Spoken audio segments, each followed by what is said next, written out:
अस्सलाम वालेकुम, आप देख रहे हैं हो क्या रहा है। मैं हूं फैसल अब्बासी। आज इलेक्शन कमीशन ने जवाबी ख़त लिखा है सदर पाकिस्तान को। सदर पाकिस्तान ने गुज़श्ता रोज़ ख़त लिखा था और चीफ़ इलेक्शन कमिश्नर को ये दावत दी थी कि वो आएँ और जो इलेक्शन है उसकी तारीख से मुताल्लिक इस पर मुशावरत की जाए। इलेक्शन कमीशन ने अपने ख़त में ये लिखा है कि क़ानून में जो तरमीम की गई है उसके बाद ये असम्बली आइन के आर्टिकल 58(1) के तहत तहलील हुई है और इसलिए अगर 48(5) के साथ मिला के पढ़ा जाए और फिर इलेक्शन कमीशन की जो शिक है 57 उसको भी देखा जाए तो उसके मुताबिक ये इख्तियार इलेक्शन कमीशन का बनता है। असम्बली अगर आइन के आर्टिकल 58(2) के तहत तहलील होती तो फिर सदर पाकिस्तान इससे मुतालिक इलेक्शन से मुतालिक अपनी तारीख़ दे सकते थे। अब मामला ये है कि सदर पाकिस्तान का ये जो ख़त है, क्या सदर पाकिस्तान को इस मामले में मुशावरत की इजाज़त है? सवाल तो ये है। दूसरी बात ये है कि अगर इसके सियासी पहलू देखे जाएँ या सदर पाकिस्तान या सदर ममलिकत के ओहदे को देखा जाए तो क्या सदर ममलिकत किसी इदारे के सरबराह को मुशावरत के लिए बुला सकते हैं या नहीं, या ये मामला इतना बड़ा है या इसको तूल बहुत ज़्यादा दिया जा रहा है। बहरहाल इलेक्शन कब होंगे, जो हैरान कुन बात यह है कि अब मुस्लिम लीग नून जो है उसकी तरफ से कुछ आवाज़ें उठ रही हैं और वो सदर ममलिकत का जो मौक़िफ़ है उसकी किसी हद तक तायद करते नज़र आते हैं और ये कहते हैं कि इलेक्शन की तारीख़ देना मुसद्दिक मलिक साहब के बकौल सदर ममलिकत का इख्तियार है। हालांकि जो कानून में तरमीम साजी हुई, तरमीम की गई, वो आज़म नज़ीर तारड़ वज़ीर क़ानून थे, उन्होंने ही ये इलेक्शन एक्ट 2017 में तब्दीली लाई थी। बहरहाल इलेक्शन 90 रोज़ में हों, ये सियासी जमातों की तरफ से भी अब मुतालबा किया जा रहा है। ये मामला किस तरफ जाएगा, इस पर आज के प्रोग्राम में मुफस्सल बात करेंगे। दूसरी अहम डेवलपमेंट ये है कि तोशा खाना जो ट्रायल केस है, जो फ़ैसला है, उसके ख़िलाफ़ आज इस्लामाबाद हाई कोर्ट में समाअत हुई। इस्लामाबाद हाई कोर्ट के चीफ़ जस्टिस आमिर फ़ारूक ने ये कहा है कि Islamabad high court supreme court और ट्रायल कोर्ट के बीच सैंडविच बन चुका है, जबकि सुप्रीम कोर्ट ने इस्लामाबाद हाई कोर्ट का फ़ैसला आने तक इस पर समाअत मुलतवी कर दी हैं। अब ये फ़ैसला क्या आएगा, लेकिन फ़ैसले से पहले ही बहुत से मामलात ऐसे हैं। एक दरख्वास्त चेयरमैन PTI की जानिब से सुप्रीम कोर्ट में पेश की गई थी और उन्होंने अपने केसेस लाहौर या पेशावर हाई कोर्ट मुंतकिल करने की इस्तदा की थी। ये पिक्चर कैसे अनफोल्ड होगी, लेकिन इस सारी सूरत हाल में PTI की तरफ से PTI के कैंप में ड्रामाई मोड़ उस वक्त आया जब PTI की लीगल टीम को लीड करने वाले लीड काउंसल ख्वाजा हारिस ने ख़ुद को अलहदा कर लिया। ज़राए के मुताबिक ख्वाजा हारिस का ये मौक़िफ़ था, वो ये चाहते थे कि जो अप्रोच इस्लामाबाद हाई कोर्ट से मुतालिक PTI की लीगल टीम ले रही है वो मुनासिब नहीं है। बहरहाल ख्वाजा हारिस ने जो फ़ाइल्स हैं इन केसेस से मुतालिक, चेयरमैन PTI के केसेस से मुतालिक, वो पहुँचा दी हैं जो अब नई लीड काउंसल हैं लतीफ़ खोसा साहब और उनके साथियों को। बहरहाल ये सेटबैक है पाकिस्तान तहरीक इंसाफ के लिए, या लतीफ़ खोसा साहब कुछ बेहतर परफॉर्म कर पाएंगे ख्वाजा हारिस साहब के निस्बत। एक और डेवलपमेंट हो रही है। पाकिस्तान की जो बाहमी सियासत है वो अपनी जगह है, लेकिन हम दुनिया की बात करें, जो ब्रिक्स ममालिक हैं, इसके मेंबर ममालिक हैं, अब वो अपना जो नंबर है उसको बढ़ाने की कोशिश कर रहे हैं। 6 नए जो ममालिक हैं उनके शामिल होने से मुताल्लिक़ खासा काम हो चुका है। चाइना की ख्वाहिश है कि पाकिस्तान भी ब्रिक्स का हिस्सा बने। अब ये देखना पड़ेगा कि ब्रिक्स में अगर पाकिस्तान आता है तो जो दीगर मामलात हैं पाकिस्तान के वेस्ट के साथ, अमेरिका के साथ, वो किस हद तक मुतासिर होंगे। इन तमाम मामलात पे बात करेंगे।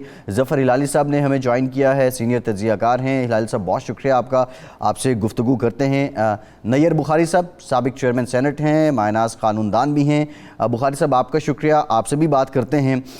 हिलाली साहब, सबसे पहले तो ये जो मामला चल रहा है, खतूत आ रहे हैं, फिर उसका जवाब भी आ रहा है और चीफ़ इलेक्शन कमिश्नर साहब ने ये कह दिया है कि इससे मुताल्लिक आइन और कानून वाज़े है, लिहाजा इस तनाजुर में सदर ममलिकत से मीटिंग की कोई ज़रूरत नहीं है। आप क्या समझते हैं, इलेक्शन कमीशन का मौक़िफ़ ठीक है, दुरुस्त है?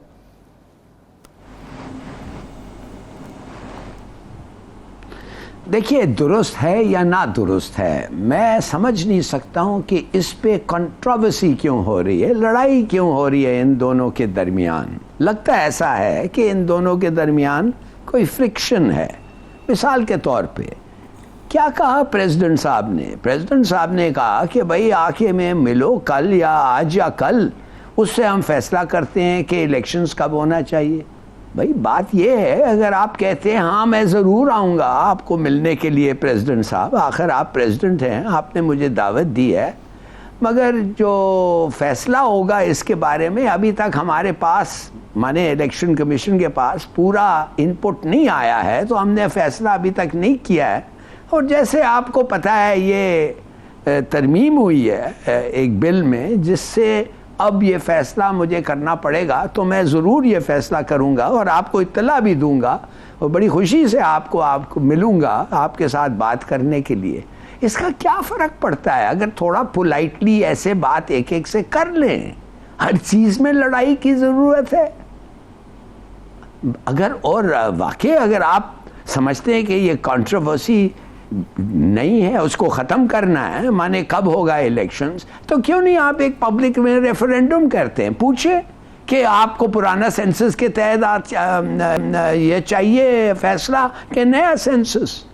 अगर पुराना है तो पुराना सेंसस के तहत हम इलेक्शन कर सकते हैं 3 महीने में, और अगर नया सेंसस है तो फिर सेंसस और डिलिमिटेशन ये थोड़ा वक्त लगेगा, 6 महीने में कर देंगे।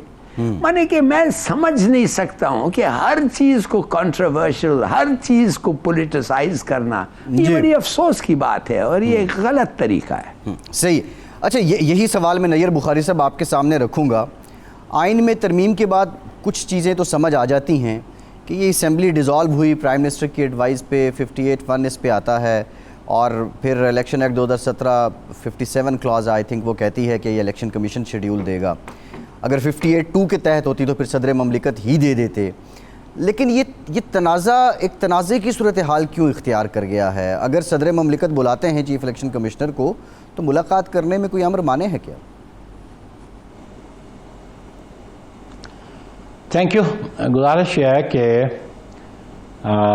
जो प्रीवियस प्रोविजन थी ना इलेक्शन एक्ट 2017 की आर्टिकल सेक्शन 57 की, उस वक्त तो ये ज़रूर था कि जी president in consultation with commission give date for the election, लेकिन उसमें फिर अमेंडमेंट आ गई है, और जो अमेंडमेंट आ गई है उसमें वो पावर्स प्रेसिडेंट साहब के पास नहीं है और प्रेसिडेंट साहब को ख़त नहीं लिखना चाहिए था। लेकिन अगर इलेक्शन एक्ट के प्रोविजंस के नीचे में लिखा, लेकिन वो प्रेसिडेंट है, उनके पास एक इख्तियार ज़रूर है, वो इख्तियार उनको आर्टिकल 48(5) देता है, सब आर्टिकल, कि उसमें लिखा है notwithstanding with provisions in sub article 1 the president shall give date of elections within 90 to be held within 90 days. तो ये आइन उनको इख्तियार देता है, और आइन इस मुल्क का सुप्रीम लॉ है। इलेक्शन एक्ट जो है ये सबऑर्डिनेट लेजिस्लेशन है, ये कॉन्स्टिट्यूशनल प्रोविजंस को ओवरराइड नहीं करती। तो मैं समझता हूँ कि जहाँ डिसोल्यूशन होगी तो फिर वहाँ पे इख्तियार प्रेसिडेंट के पास है, जहाँ पे टर्म पूरी होगी और जो 5 साल अपनी असेंबली पूरी करेगी, तो फिर उस वक़्त ये इख्तियार प्रेसिडेंट के पास नहीं होगा, बल्कि वो इख्तियार इलेक्शन कमीशन ऑफ पाकिस्तान के पास हो। जो मैं समझ पा रहा हूँ, जो simple reading of the constitution और simple reading of the election act 2017 है। नहीं, लेकिन बुखारी साहब यहाँ पे टर्म पूरी तो नहीं हुई ना, असेंबली तो 9 अगस्त को डिसॉल्व हो रही है, ये अलग सवाल है। लेकिन तो फिर प्राइम मिनिस्टर की एडवाइस पे हो रही है असेंबली, कहना एवरीबडी नोज इट कि डिसोल्यूशन हुई है, ये तो कोई ढकी छुपी बात नहीं है जी, इसमें तो कोई एम्बिग्विटी नहीं है। हाँ। जब डिसोल्यूशन होगी तो फिर आर्टिकल 48 जो कॉन्स्टिट्यूशन का वो ऑपरेटिव होगा। नहीं, यानी आप कह रहे हैं कि मौजूदा हालात में इलेक्शन की तारीख देना सदर ममलिकत का काम है? मैं समझता हूँ कि आइन ये बात कहता है। यानी इलेक्शन कमीशन जो अभी आज जो इलेक्शन कमीशन ने मौक़िफ़ अपनाया है कि असेंबली 58(1) के तहत डिसॉल्व हुई है, अगर 58(2) के तहत होती तो फिर आपका इख्तियार था, अभी हमारा इख्तियार है, तो इलेक्शन कमीशन का मौक़िफ़ दुरुस्त नहीं है क्या बुखारी साहब? देखिए जी, मैं तो 48 की बात कर रहा हूँ, फिर आर्टिकल 224 की बात करता हूँ, वो 90 डेज कहता है। 48 वो जो है डिसोल्यूशन देखे ना, dissolution on the advice of the prime minister हुई है, आज खुद तो प्रेसिडेंट ने डिसॉल्व नहीं की। 58(2) चली गई है बहुत पहले 18th अमेंडमेंट में, जब प्रेसिडेंट के पास अख्तियार, तो प्रेसिडेंट ने ये भी आर्टिकल है कि आर्टिकल 48 कहता है कि president has to act on the advice of the prime minister ji. लेकिन इसमें नॉट विद स्टैंडिंग जब आ गया सब आर्टिकल 5 में, तो फिर ये मैं समझता हूँ कि ये इख्तियार प्रेसिडेंट के पास था कि वो इलेक्शन की डेट दे विद इन 90 डेज की। This is the simple reading जो मैं समझ पा रहा हूँ। सी हिलाली साहब 58(2)(b तो चली गई, लेकिन 58(2) तो मौजूद है, और 58(2) को अगर हम पढ़ें तो उसके मुताबिक तो ये असेंबली डिसॉल्व होती नजर नहीं आई हमें।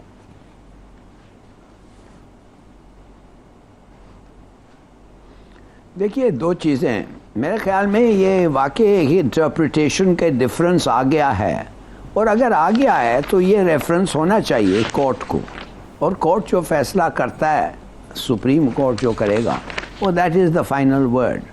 और जब अगर वो डिले हो सकता है जैसे हुआ था 14 मई का फैसले के बाद, तो इधर भी क्यों नहीं हो सकता है? तो हम लोग इस तरीके से बात करते हैं कॉन्स्टिट्यूशनल प्रोविजंस के बारे में। 14 मई नहीं देखा आपने?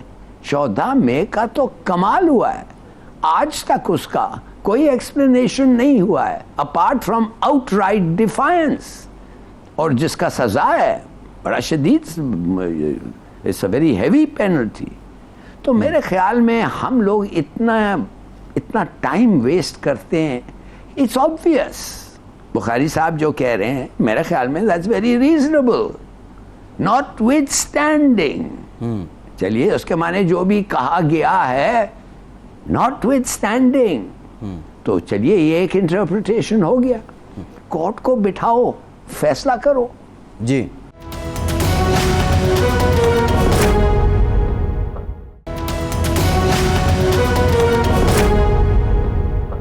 हिलाली साहब, जो बुखारी साहब कह तो रहे हैं, आइन की बात भी कर रहे हैं। जी जी। लेकिन आइन 14 मई को भी तो 90 रोज में इलेक्शन करवाने की बात करता था, फिर उसमें सुप्रीम कोर्ट का डिसीजन भी आ गया। तो बुखारी साहब, समझ नहीं आ रही कि अगर आज आप आइन की बात कर रहे हैं, उस वक्त आप लोग ठीक थे या आज आप लोग ठीक हैं, और क्या ग्राउंड रियलिटीज़ को जवाज़ बना के बुक को या आइन को पीछे रख देना मसलहत के तहत वो ठीक है या कुछ और ठीक है? Thank you. मैं पहले थोड़ी सी वजाहत कर दूं। आपने रेफरेंस दिया है, आपने रेफरेंस दिया है 58(2) का। जी। 58(2) डील करती है प्रेसिडेंट की पावर्स को कि जब किसी प्राइम मिनिस्टर के खिलाफ लीडर हाउस के पास वोट ऑफ नो कॉन्फिडेंस हो जाए और फिर किसी और को मेजॉरिटी हासिल ना हो, वो कोई नया प्राइम मिनिस्टर हाउस इलेक्ट न कर पाए, मेजॉरिटी हासिल न कर सके कोई शख्स तो बिकम प्राइम मिनिस्टर, तो फिर डिस्क्रिशन है प्रेसिडेंट के पास कि वो खुद डिसॉल्व करे। जी। अब थोड़ा सा फर्क आप पढ़ लें कि जब एडवाइस उन्होंने दी तो उस एडवाइस पे उन्होंने जो पार्ट 1 है, the president shell dissolve national assembly if so advised by the prime minister and the National Assembly shall unless sooner dissolved stand dissolved at the expiration of 48 hours। तो इसमें तो प्राइम मिनिस्टर ने advice तो दी थी जी। ये तो हुआ नहीं कि प्राइम मिनिस्टर के साथ नो कॉन्फिडेंस हो गया हो और फिर कोई और शख्स मेजॉरिटी हासिल ना कर सका हो। तो this a difference, you know. पहली बात तो ये मैं थोड़ी सी क्लैरिटी आपको कर दूं। लेकिन बुखारी साहब यही बात तो हम भी रख रहे थे ना। अब जो इलेक्शन कमीशन कह रहा है वो कह रहा है कि 58(1) के तहत अगर असेंबली डिसॉल्व हो रही है तो फिर जो स्केड्यूल है वो हमने देना है, तारीख हमने अनाउंस करनी है, और हम भी ये कह रहे हैं कि 58(2) के तहत तो असेंबली डिसॉल्व अंडरस्टैंड ना। जी देखें ना जी, यही तो मैंने क्लैरिटी की है कि 58(2) के नीचे प्रेसिडेंट डिसॉल्व करता है। प्रेसिडेंट जब भी डिसॉल्व करता है, वेदर वो एडवाइस पे करता है, इसमें करता है, ये नहीं लिखा गया जो 48(5) में। उसमें है कि जब रेजोल्यूशन होगी, resolution means on the advice और otherwise, it's a very simple thing. उसमें कहीं 48(5) में लिखा है कि जब वो हाउस नया leader of the house elect नहीं कर सकेगा तो फिर ये होगा। Resolution means resolution, either on the advice of the Prime Minister or otherwise if somebody fails to have majority in the National Assembly after the vote of no confidence. It's a very simple thing. दूसरी बात आपने पंजाब और KPK की, उसको controversial president साहब ने खुद बनाया, उसको कोर्ट्स ने बनाया, और मैं समझता हूं कि controversial judgements, division in the judiciary, वो मौक़िफ़ एक था कि 3-2 डिसीजन है, फिर एक कहते थे 4-3 का डिसीजन है। तो फिर सुप्रीम कोर्ट की इन्वॉल्वमेंट थी, पंजाब में डेट दे दी, केपीके में डेट ही ना दी, गवर्नर ने डेट दी, उस पर बॉदर ही नहीं किया। और फिर उसकी एक रीजनिंग थी, जो पॉलिटिकल रीजनिंग थी कि ऑलमोस्ट कोई 68-70% पॉपुलेशन का इलेक्शन बाकी को छोड़ के हो नहीं सकता, क्योंकि अगर इन दो प्रोविंसेस में इलेक्शन आता तो जनरल इलेक्शन पे, जो नेशनल असेंबली पे, उस पर इनका इम्पैक्ट आता है। मैं बहुत दफ़ा कह चुका हूँ कि हमारी गिलगित बल्तिस्तान के जो पार्लियामेंटेरियन, जो लेजिस्लेटिव असेंबली के मेंबर हैं या आज़ाद कश्मीर के, उनका हमेशा इसरार रहा कि जनाब फेडरल गवर्नमेंट जो है वो जो भी होती है जिस पार्टी की, that affects the election results. Free and fair transparent election नहीं हो सकते, और free and fair transparent elections उस सिचुएशन में हो नहीं सकते थे कि 70%। अब देखें ना, वो इलेक्शन हो जाते, प्राइम चीफ मिनिस्टर आ जाते जिस भी जमात के आते। बुखारी साहब तब आर्टिकल 224 कहाँ पे था, कब 90 रोज में इलेक्शन जो आइन कहता है वो कहाँ पे थे? मेरा तो बुनियादी सवाल ये है ना, अब ये मसलहत के तहत अगर किताब को पीछे रख दिया जाए, उसका रीजनिंग एक और भी थे जी कि election commission was unable to hold the elections.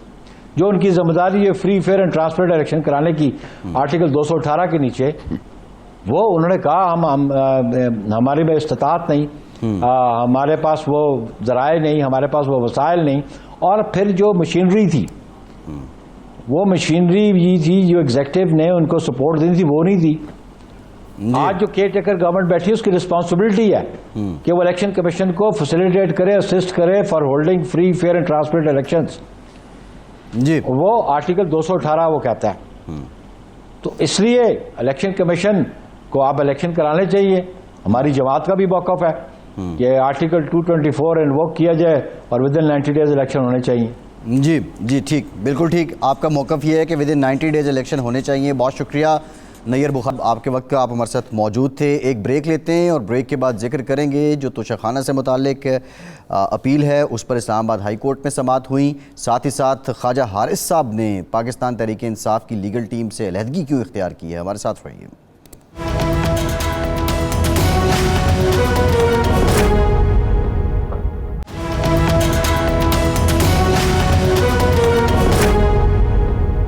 Break के बाद एक बार फिर से आपका खैर मकदम करते हैं। हमें ज्वाइन किया है साबिक एडवोकेट जनरल इस्लामाबाद जहांगीर जदून साहब ने। जहांगीर साहब, बहुत शुक्रिया आपका। जहांगीर साहब, अब बुनियादी सवाल ये है कि आज जो ऑनरेबल चीफ जस्टिस हैं इस्लामाबाद हाई कोर्ट आमिर फ़ारूक साहब, उनकी तरफ से ये रिमार्क्स आए कि जो इस्लामाबाद हाई कोर्ट है वो सैंडविच बन गया है between supreme court and trial court. ये आप क्या समझते हैं बतौर लॉ प्रैक्टिशनर, अदलिया के लिए ये रिमार्क्स किस बात के इंडिकेशन हैं और क्यों नौबत आई कि ऐसी बात करनी पड़ी? और क्योंकि एक अप्रोच ये भी अपनाई गई पीटीआई लीगल टीम की तरफ से कि इस्लामाबाद हाई कोर्ट में जो केस है उसी से मिलती जुलती दरख्वास्त सुप्रीम कोर्ट में भी दे दी गई और वहाँ भी समाअत के लिए लग गई। ये देखें, बिल्कुल एक्सेप्शनल नोयत की प्रोसीडिंग हो रही है। अभी आप अगर इसको जुडिशियल देखें, जो प्रेसिडेंट है ये हमारे पास नहीं मिलते कि एक ही एट वन टाइम केस जो है वो हाई कोर्ट में भी चल रहा हो, फिर उसका सुप्रीम कोर्ट इंतज़ार कर रही हो। बातें केस की मेरिट के जो भी हैं, चाहे वो ठीक है गलत है, प्रोसीजरल इम्प्रोप्राइटी या प्रोसीजरल प्रोप्राइटी ये डिमांड करती है कि जब आप एक ट्रायल कोर्ट से ऊपर हाई कोर्ट जाते हैं, फिर हाई कोर्ट से आगे सुप्रीम कोर्ट जाते हैं, तो इस पर देखें टाइम लगता है। मैं नहीं कहता कि केस पेंडिंग कोई मंथ ले ले साल ले ले, लेकिन नॉर्मली जो है ना वो एक प्रोसीजर ये होता है कि हाई कोर्ट में जब कोई अपील या इंटरम एप्लीकेशन डिसाइड होती है उसके बाद सुप्रीम कोर्ट जाते हैं। इस तोशाखाना वाले केस में ये हुआ कि जो पहले एप्लीकेशंस थी उन्होंने फ़ाइल की हाई कोर्ट में, तो वो डिसाइड किया हाई कोर्ट ने, तो उनके अगेंस्ट वो सुप्रीम कोर्ट में एप्लीकेशन पेंडिंग थी। वो पहले भी 2-3 दफ़ा बेंच बने और कल जो बेंच बना है उसने कोई ज़्यादा ऑब्जर्वेशन दे दी इस पेंडिंग केस पे जो हाई कोर्ट में आज प्रोसीड होना था या आज प्रोसीड हुआ है और इस पर कल चला गया। वो थोड़ी सी अनयूजुअल लग रही है कि क्योंकि अगर आप सुप्रीम कोर्ट तो कभी इस तरह नहीं हो कि इंतज़ार करती है 1-2 मिनट ठहर जाए, नीचे से फैसला आने दें फिर हमको अपना फैसला करते हैं। वो आज जिस तरह उन्होंने एडजर्न कर दिया, वो कल कह देते जी कि ठीक है नेक्स्ट वीक तक हाई कोर्ट का फैसला आ जाएगा तो हम देख लेंगे। ये भी बहुत बड़ा मैं कहता हूँ कि तेज़ तरीन इंसाफ है रिसेंट हिस्ट्री में, इस तरह कभी भी नहीं हुआ है। लेकिन ये अब अच्छा जदून साहब, जाहिर है आपने भी देखा, हम भी इस चीज़ को रिपोर्ट करते रहे, विटनेस करते रहे कि अगर कोई मुल्ज़िम है या कोई फ़रीक है वो किसी बेंच पे या जज पे एतराज़ कर दे तो उमूमी तौर पे वो ख़ुद को समाज से अलहदा कर देते थे।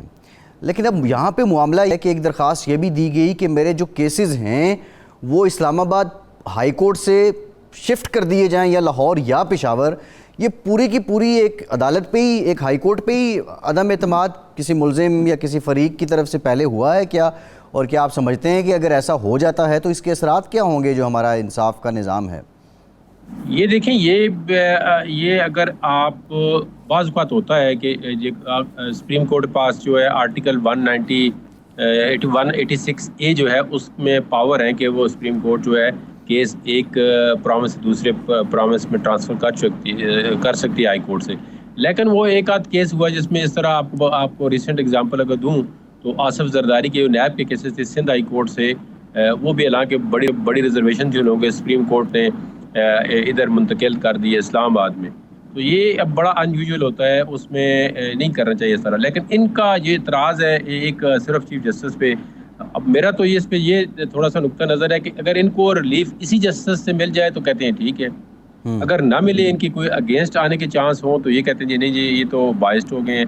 या तो देखें ना, एक जज पे आपको, आप अगर पीछे आप थोड़ा सा हिस्ट्री में देखें तो एक आज भी मुअज़्ज़ज़ जज हैं सुप्रीम कोर्ट के, वो आज ही बैठे हुए हैं, वो मियां नवाज शरीफ के या PMLN के केसेस में मॉनिटरिंग जज रहे हैं और वो उस बेंच का हिस्सा रहे हैं जो किसी न किसी तरह PMLN से या पार्टी से कोई पॉलिटिकल क्वेश्चन आता है कॉन्स्टिट्यूशन में राय, बाद उन्होंने काफ़ी दफ़ा उन्होंने रिस्ट्रेंट शो किया कि इन पे ऑब्जेक्शन न करें। लेकिन अभी एक दो दफ़ा रिसेंटली उन्होंने किया ऑब्जेक्शन, तो वो उस बेंच से नहीं हटे हैं। ये जज की अपनी स्वबदी होती है, अगर वो चाहते हैं जी कि मैं फैसला ठीक करता हूँ।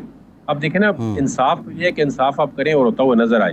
तो वैसे किसी बंदे को अगर पर्सनली वो समझता है कि मेरा इस बंदे के साथ कोई, उसमें वजूहत होती है ना, मिसाल के तौर पर जज आपकी अगेंस्ट पार्टी का वकील रहा हो या कोई रिलेटिव ऐसा हो जज को आप देखें कि इन्फ्लुएंस कर रहा है, तो जज खुद बहुत जज को केस से लदा होना चाहिए।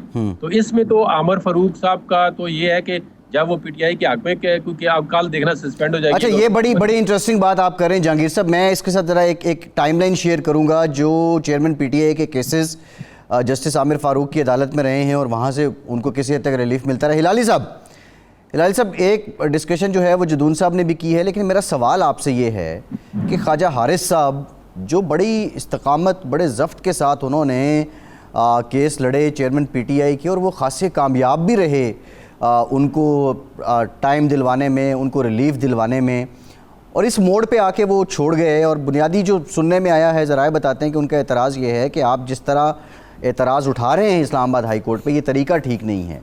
तो आप क्या समझते हैं, अब लतीफ़ खोसा साहब ने जो उन्हें रिप्लेस किया है तो बेहतरी की उम्मीद रखनी चाहिए?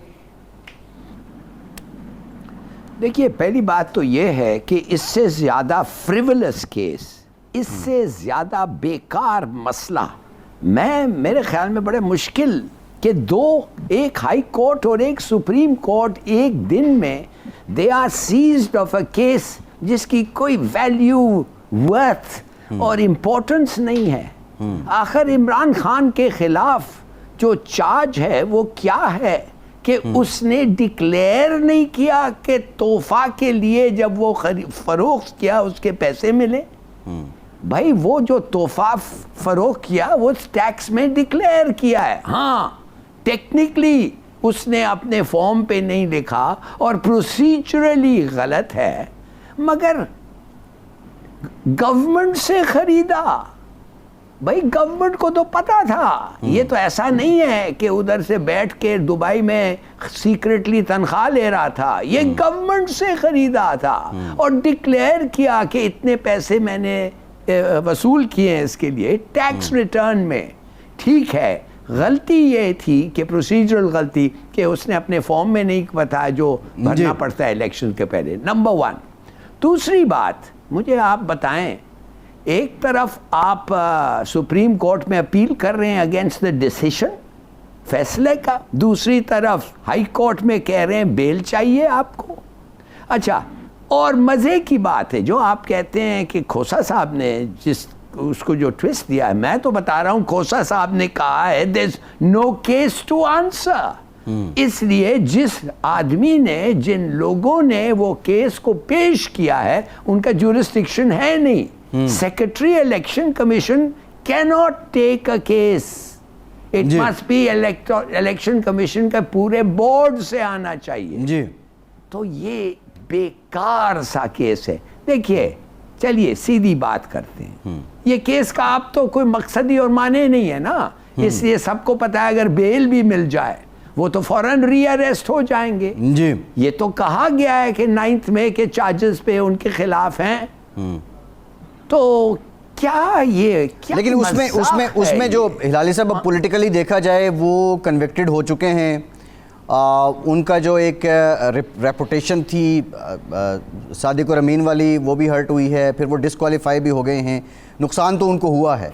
बहरहाल ये जो आप बात कर रहे हैं, ऐसी बात जब नवाज शरीफ साहब पे कन्विक्शन हुई थी तब भी की जाती थी। मेरा जुदून साहब जो आपने पॉइंट रेज़ किया था, अगर मैं जो chief justice Islamabad high court हैं आमिर फ़ारूक साहब, उनके अदालत में जो केसेस गए हैं पीटीआई से मुताल्लिका, मैं उनकी फहरिस्त की बात करूं और जिसमें पीटीआई को रिलीफ मिलता रहा है वो बड़ी डिटेल्ड है।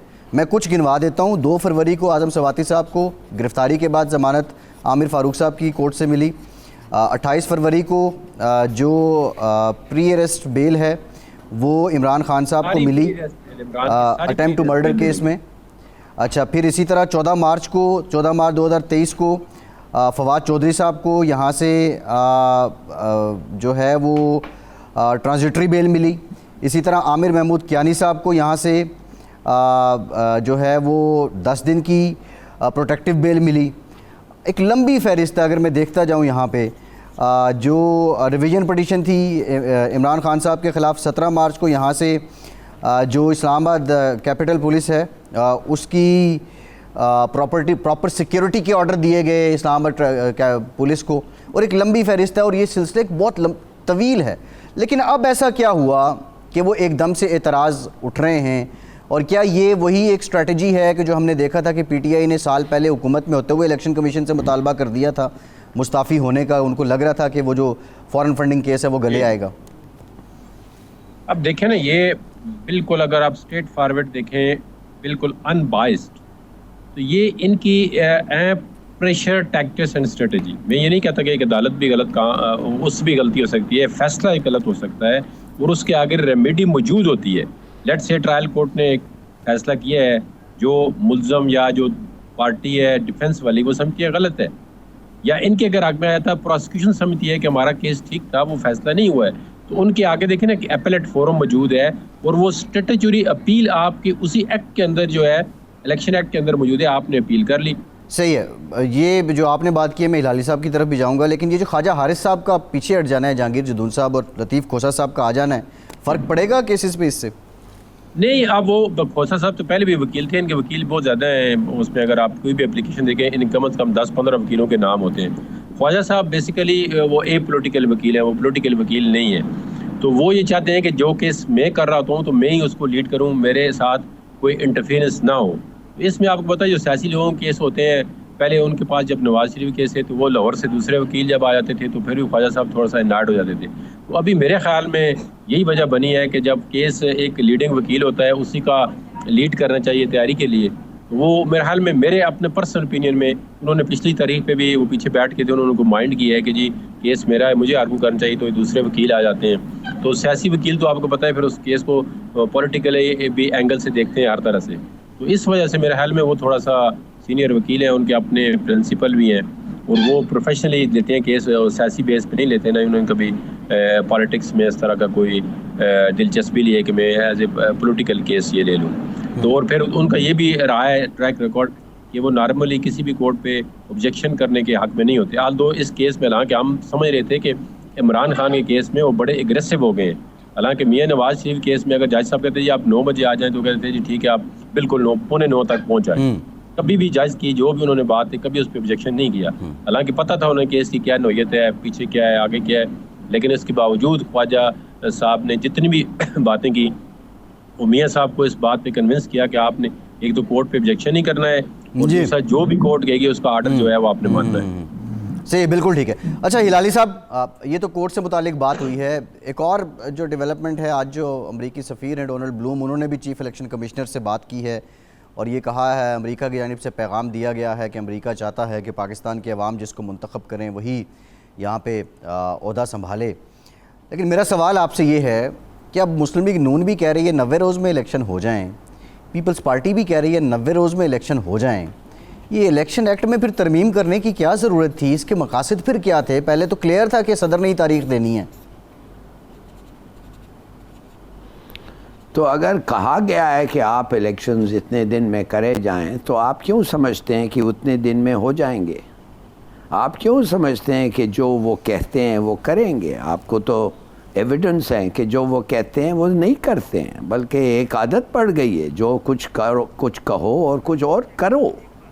मेरे ख्याल में ये सवाल नहीं आता है। सवाल ये आता है कि IMF के साथ आपने एक मुआहदा साइन किया है। वो मुआहदा क्या कहता है? मैंने सुना है कि वो कहता है कि 9 महीने के अंदर अगर आपने इलेक्शन ना किया और you don't hand over to a democratically elected government, अगर आप उनको ओहदा ना दें तो हम नहीं कि खुश नहीं होंगे या हम कुछ डिफ़िकल्टीज़ क्रिएट करेंगे, हम आपका प्रोग्राम कैंसिल कर देंगे। इसलिए वो कह रहे हैं 9 महीने के अंदर अंदर आप इलेक्शन ख़त्म करें। अब उस वक्त अगर आपने कोई कर्ज़ नहीं दिया है वापस, उस हालात आपके इतने ही बुरे हैं, आपको IMF का फिर ज़रूरत है, तो फिर आप करेंगे जो उन्होंने किया कहा है। मगर अगर आपके पास पैसे आ जाएं, हर लिहाज से हो जाए, तो आप क्यों करेंगे? आप कहेंगे नो नीड और जरूरत ही नहीं है प्रोग्राम का। सही है। अच्छा हिलाली साहब, एक ब्रेक के बाद ज़रा इस पर डिटेल बात करेंगे। जो ब्रिक्स है, चाइना की ख्वाहिश है, यही सफारती ज़राए से खबरें आती हैं कि पाकिस्तान भी उसका हिस्सा बन जाए, लेकिन पाकिस्तान के ये जो मामलात हैं IMF और दीगर, ये कितनी बड़ी रुकावट इसमें बन जाएंगे और इससे मुराद मतलब चाइना क्यों ख़वाह है पाकिस्तान के लिए कि वो ब्रिक्स बने? ब्रेक के बाद इस पर हम डिटेल बात करेंगे। जहांगीर जदून साहब हमारे साथ मौजूद थे। जदून साहब, आपका बहुत शुक्रिया। एक ब्रेक लेते हैं।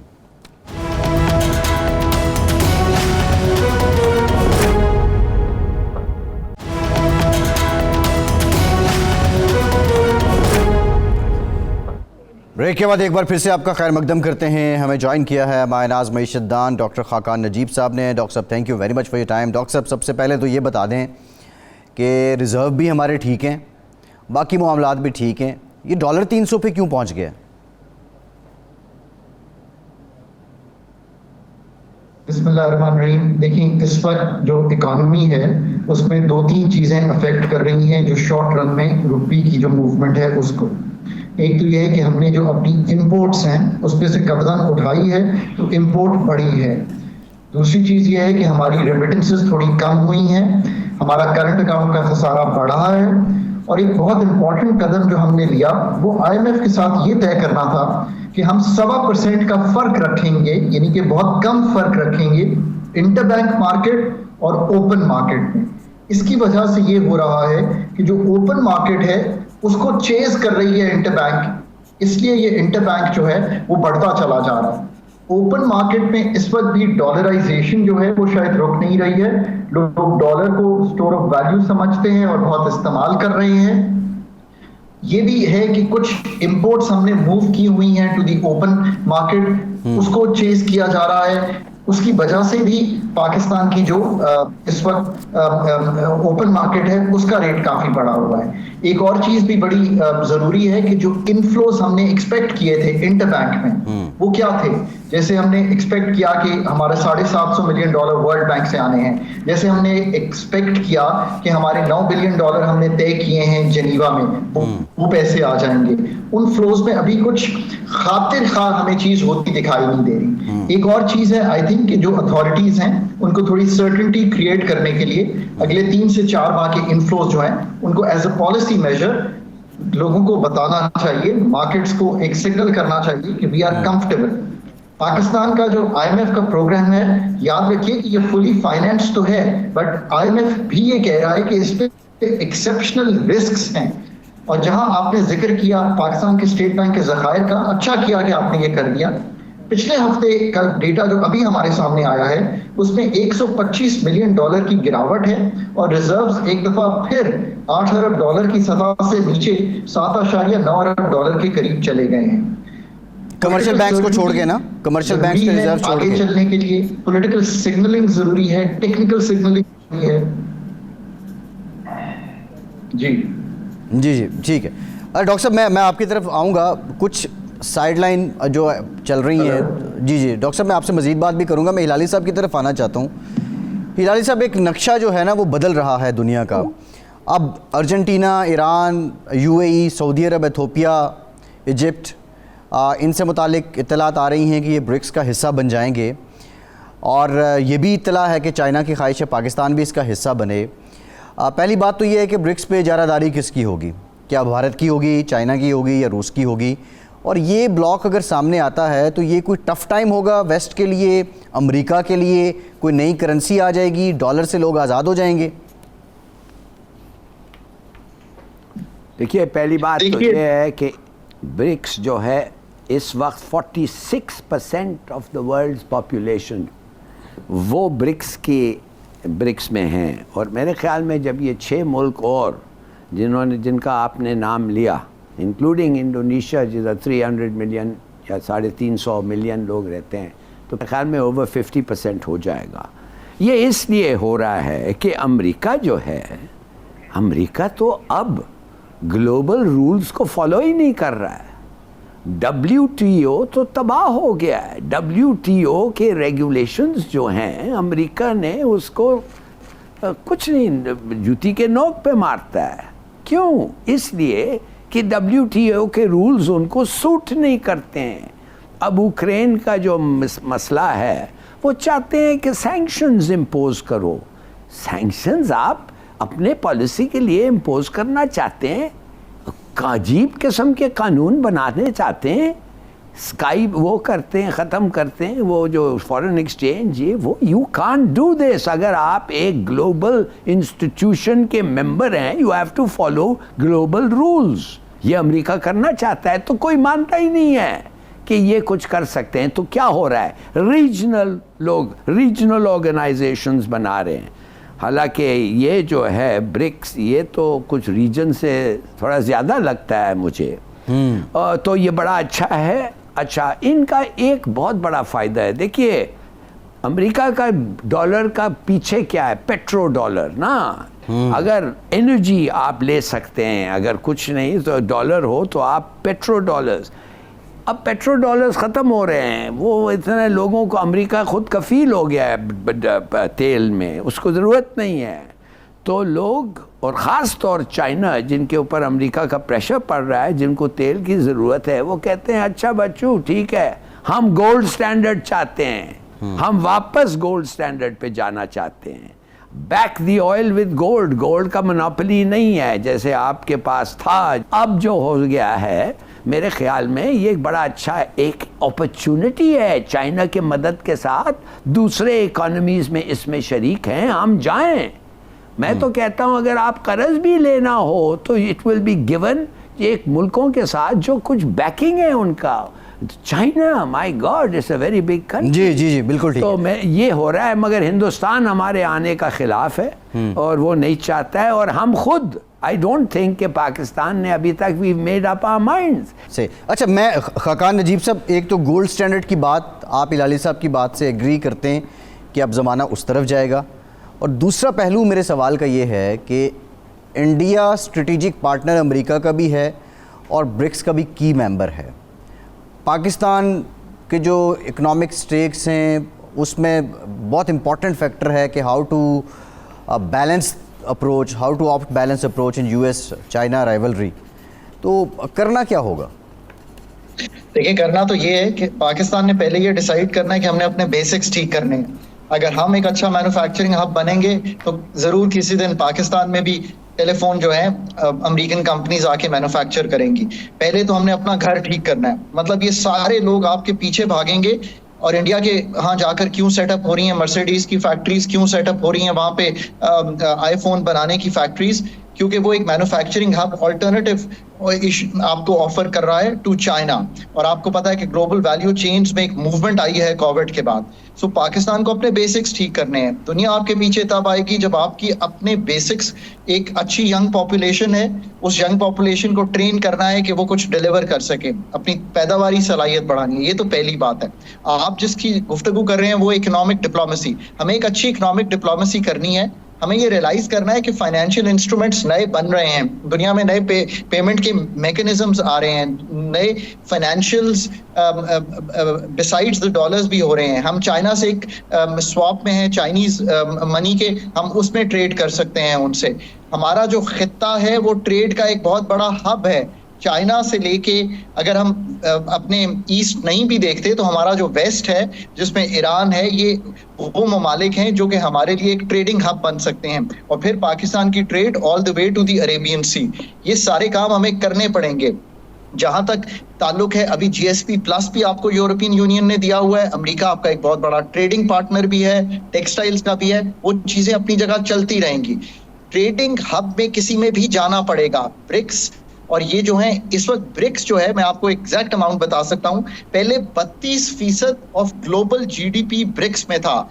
अब जो आपने कंट्रीज ऐड की हैं तो 37% ऑफ ग्लोबल GDP जो है वो इसमें आ जाएगा ऑन परचेजिंग पावर पैरिटी।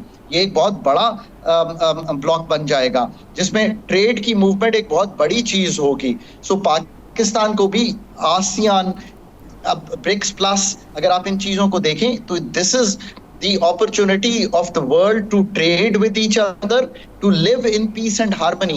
देखिए ना, सार्क जो है वो तो कामयाब नहीं हो सका। हम तो सार्क ममालिक से नहीं कुछ निकाल सके, ठीक है, खित्ते में डिफिकल्टी है। सो आई थिंक ये एक ओवरऑल पर्सपेक्टिव है जो हमें पाकिस्तान को आगे लेकर चलना है। सही है डॉक्टर साहब, प्रोग्राम का टाइम खत्म हो गया। शुक्रिया आपका डॉक्टर खाकान नजीब साहब, जफर हिलाली साहब। आज के प्रोग्राम से इतना ही। फैसल अब्बासी को इजाज़त दीजिए।